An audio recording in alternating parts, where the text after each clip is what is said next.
विक्रमांक देवचरित, मिताक्षरा, पंपरामायण, मानसोल्लास हे ग्रंथ कोणत्या घराण्याच्या काळात तयार झाले? टी 2021 साली हा प्रश्न आला होता. ऑप्शन आहेत शिलाहार, चालुक्य, राष्ट्रकूट, वाकाटक. आणि याचं योग्य उत्तर असणार आहे चालुक्य. कल्याणीचे चालुक्य हे याचं योग्य उत्तर असणार आहे. चला तर जाणून घेऊया स्पष्टीकरण.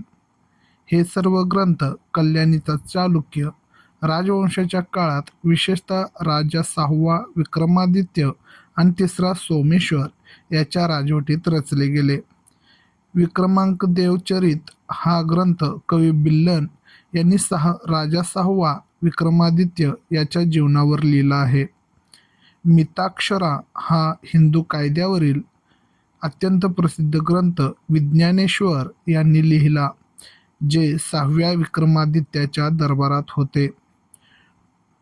मानसोल्लास हा एक प्रकारचा ज्ञानकोश असून याची रचना स्वतः चालुक्य राजा 3रा सोमेश्वर यांनी केली होती. पंपरामायण म्हणजेच रामचंद्रचरित पुराण हे कन्नड भाषेतील प्रसिद्ध रामायण महाकवी नागचंद्र यांनी चालुक्य काळात रचले, ज्यांना अभिनव पंप म्हटले जायचे.